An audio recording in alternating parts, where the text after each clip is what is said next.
waswas syaitan yang mengatakan orang beriman itu susah, itu bohong semuanya.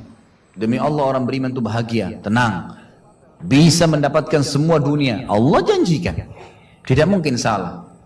Kita melihat orang-orang yang tinggal di Timur Tengah, Allah berikan kekayaan. Banyak orang di Indonesia juga, orang di Asia Tenggara yang memang beriman sama Allah banyak. Saya berjalan dengan orang-orang yang pergi umroh, pergi haji, banyak orang mampu. Banyak orang mampu dan mereka hidup bahagia, bisa. Ya. Jadi bukan berarti kalau kita lagi sulit kemudian kita menganggap oh ini berarti saya disiksa sama Allah atau memang hukuman. Tidak. Antum harus berubah. Kata Allah SWT, Innallaha la yughayyiru ma biqaumin hatta yughayyiru ma bi anfusihim. Allah tidak akan mengubah nasib satu kaum sampai mereka mengubah nasibnya. Maksud daripada ayat ini adalah, kata sebagian ulama, kalau seseorang muslim dia memohon, merengek, mengadu sama Tuhannya dan meminta apapun sampai dia minta menjadi seorang raja dunia, akan dikabulkan oleh Allah. Asal dia mau mengubah dirinya. Lalu Allah akan bukakan kepadanya peluang-peluang untuk mencapai apa yang sedang dia minta itu. Dan Allah sebaliknya akan mencukupkan kebutuhan seorang hamba kalau dia mengatakan cukuplah saya begini. Misal ada orang bekerja, dia dikasih sama Allah gaji, dia dapat gaji 2 juta, dimudahkan dia diterima kerja seterusnya. Lalu dia mengatakan cukuplah seperti ini. Keluarga saya biayai 1,5 juta, sudah cukup, alhamdulillah, udah, nggak masalah. Allah cukupkan dia dengan itu.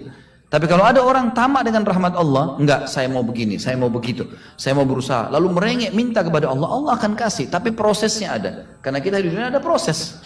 Makanya Umar bin Abdul Aziz rahimahullah mengatakan, sungguh saya ini memiliki pribadi yang tumuh.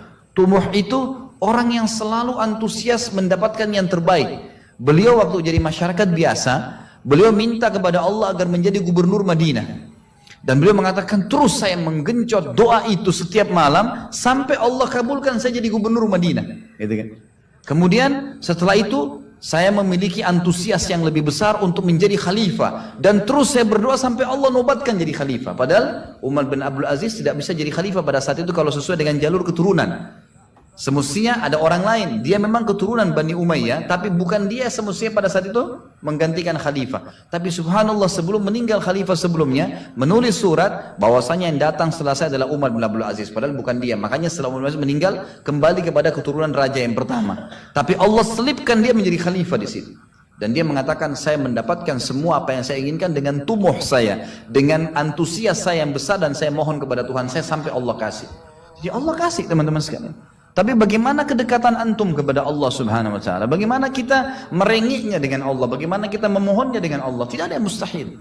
Coba terus minta sampai Allah kasih. Karena setiap seseorang hamba mengucapkan Rabbana atau Allahumma, atau kita mengatakan dalam maksudnya ya Allah, wahai Tuhanku. Begitu kita mulai memohon, itu sudah ada garis startnya ucapan kita. Ada garis finishnya. Tinggal antum sabar sampai garis finish enggak? Banyak orang berdoa baru pertengahan sudah berhenti dengan alasan Allah belum kasih. Allah mau lihat ini orang benar nggak, serius nggak.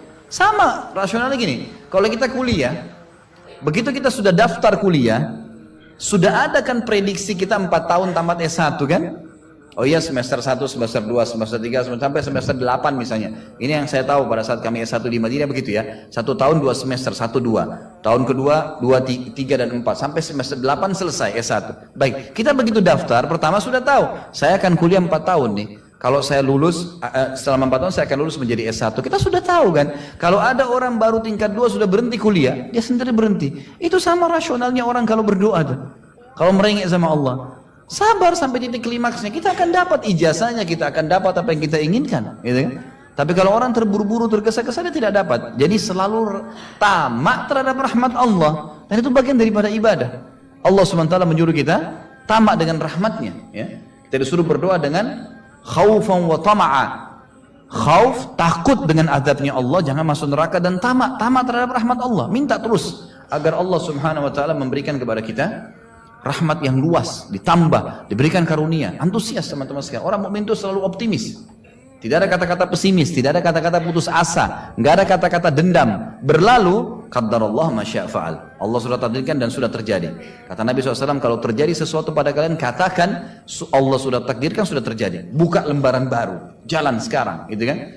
Sampai kata Nabi SAW yang memotivasi kita, kalau di tangan seseorang di antara kalian sebuah bibit, dan dia tahu, bibit pohon, dan dia tahu besok kiamat, tetap dia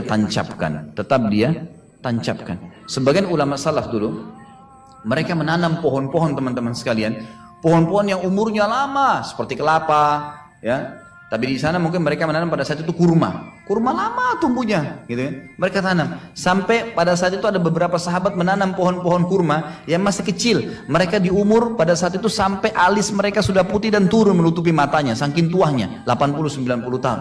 Ditanya oleh murid-muridnya, kenapa anda masih menanam seperti ini di umur seperti ini, gitu kan? Kata dia, Allah akan memberikan saya pahala di setiap gerak-gerik saya termasuk ini. Bagaimana dia antusiasnya? Artinya ada hadis Nabi mengatakan tidak ada seseorang yang menanamkan sebuah pohon kecuali kemudian ada burung yang hinggap di situ atau manusia ya yang hinggap bernaung atau mungkin hewan-hewan ulat atau apa saja yang memakan daunnya atau buahnya kecuali jadi pahala buat dia. Jadi selalu ada motivasi untuk menjadi orang yang terbaik ya. Makanya juga dalam masalah surga begitu. Kata Nabi SAW, kalau kalian minta surga Firdaus, surga yang tertinggi. Jangan bilang amal saya nggak cukup, enggak. Tamak dengan rahmat Allah, minta yang terbaik teman-teman sekalian. Kita tidak akan berubah kecuali Allah tidak akan berubah kecuali kita berubah dulu. Kita yang mengubah menjadi lebih baik. Nah, ini poin yang harus digarisbawahi. Ini sebuah kaidah hidup, ya. Sehingga kita harus selalu optimis dan begitulah keadaan orang-orang beriman. Allahu a'lam.